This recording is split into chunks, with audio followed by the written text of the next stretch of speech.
Thank you. Good afternoon, everyone. Still not too tired, I hope. I'm not representing a fintech company. The company that I represent is a company that owns partly and also occasionally provide debt to financial institutions in developing countries. So those financial institutions, they, of course, in a dramatic way now start using technology to reach the clients like the one that we see in the picture here. So let me start by showing you just one example of one institution that we partly own. It's a company called Utkarsh. It's based in Varanasi, a very famous city, as you know, in India, northern part of India. And have a look at this, please.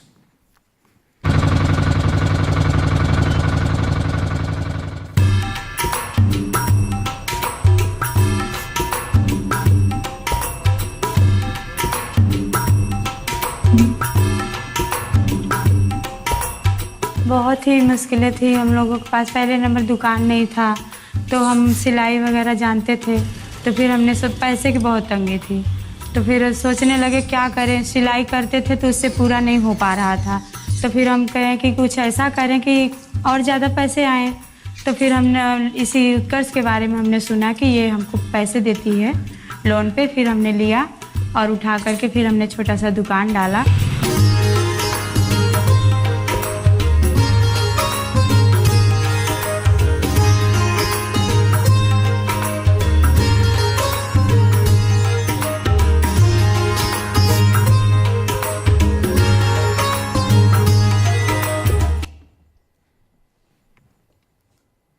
So I will not spend much time speaking about ourselves, but just let me mention just a few of the most important items. We were funded back in 2008, so we have been doing this for a decade now, and our owners and our investors come from both the public and the private sector. And actually, they are represented here. The man with the idea, Johan Andresen from the FAD family office, I guess the largest family office in Norway.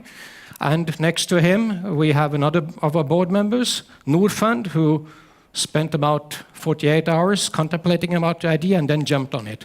Norfund, of course, being the representing the public sector. So that's the kind of owners we are blessed with, and investors we are blessed with, I would say.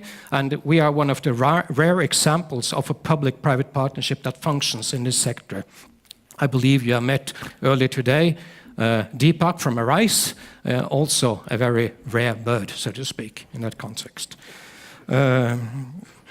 So we now reach about 10 million clients with financial services through the institutions where we have invested.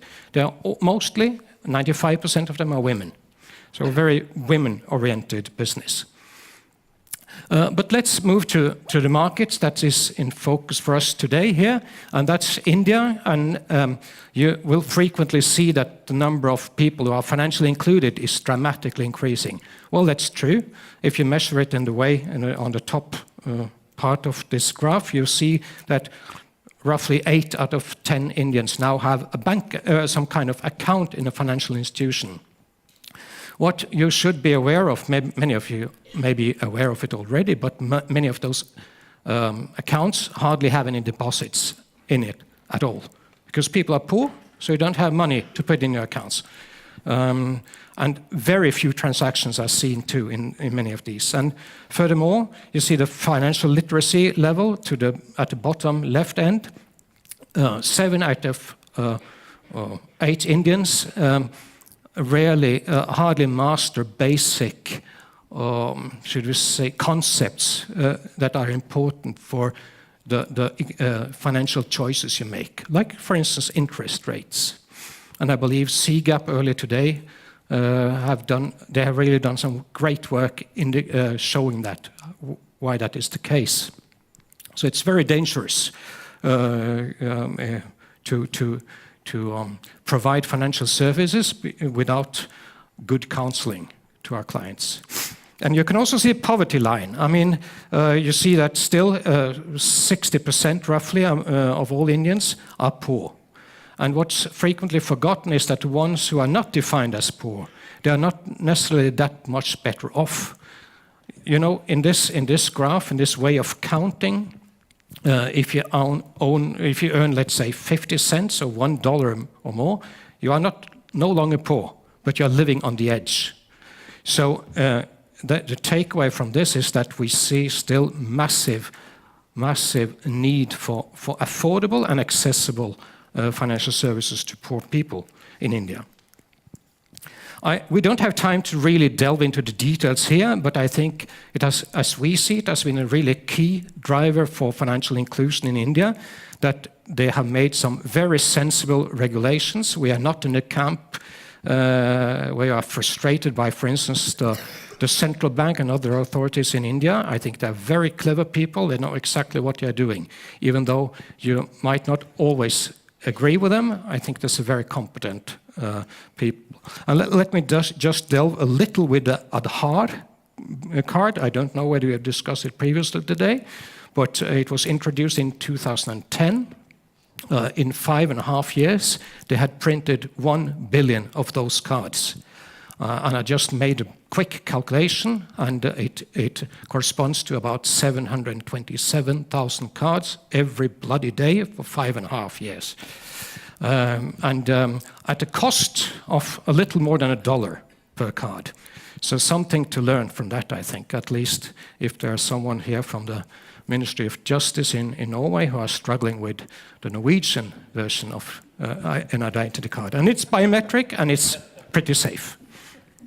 So tech and touch is the last point I want to make at the right end here. We think it's very important to keep the touch element in the segments where we are active, not simply brainlessly introduce technological solution. You need to keep the human touch for a number of reasons. I don't think we have time to go in, really delve into that today, but it's really important as we see it.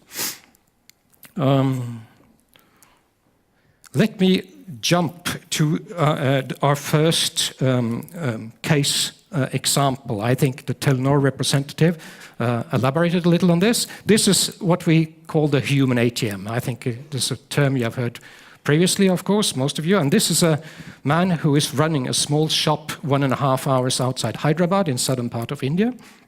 And as you know, in the rural part of India, there are hardly any banks in the villages. And so they either face the choice of going unbanked or going to a bank that is far away, or rely on the local money lender, who is not always a crook, but far from it, but as frequently depicted in the West. But he has to earn a living, and the risk is high.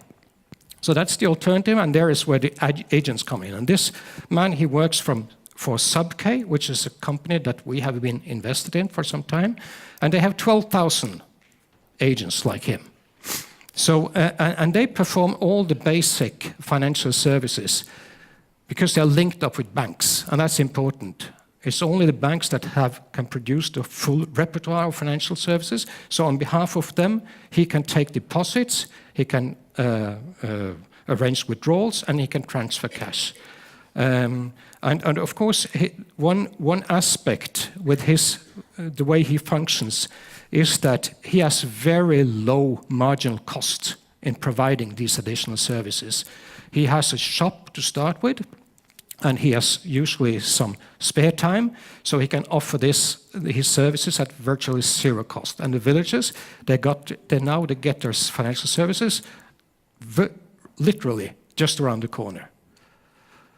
And for the banks, of course, this represents a very cheap way of expanding the network. And one additional feature that's important, the social prestige of this gentleman arises. Everyone is envious on bankers, of course. I think that's also true in India, in rural India, but at the same time they are respected in a sense.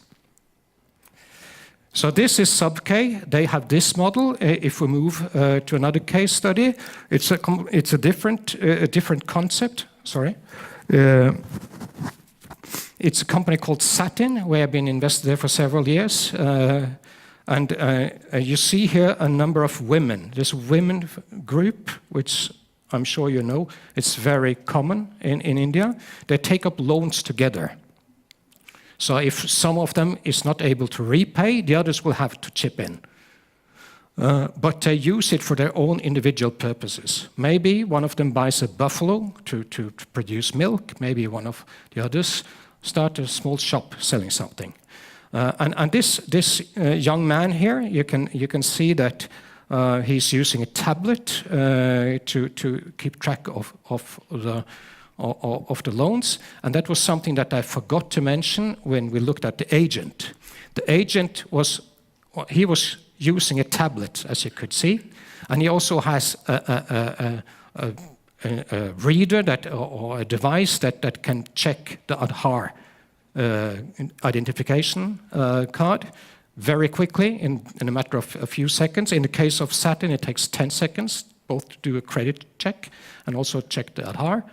And they also have ordinary card readers, of course. In the case of Satin, let me share with you some of the improvements that this digital transformation they've undertaken the last couple of years. What has happened? It was very quickly done. I'm a board member, so it's stunning. It's really fabulous to see how quickly they do this. And all 7,000 loan officers in Satin now have these tablets. The time they spend from acquiring a client until they can provide a loan is reduced from previously 18 days to 3 minutes, including checks with the credit bureaus and checks of your identity. And 70% of the loans are dispersed cashless.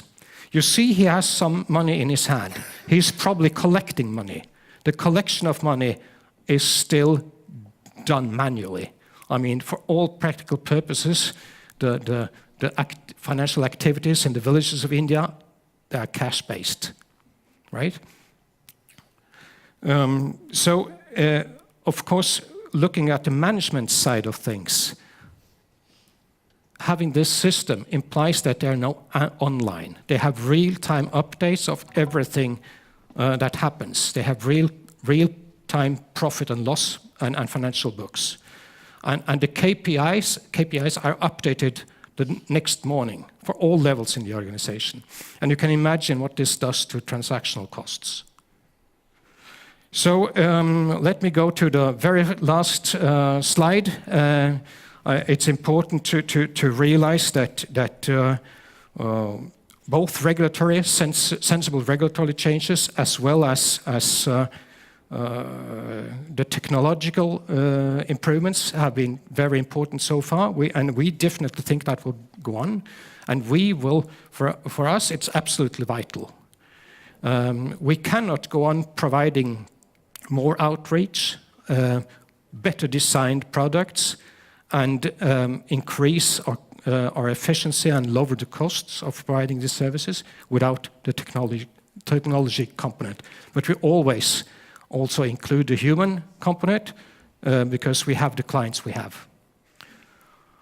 Thank you very much for listening.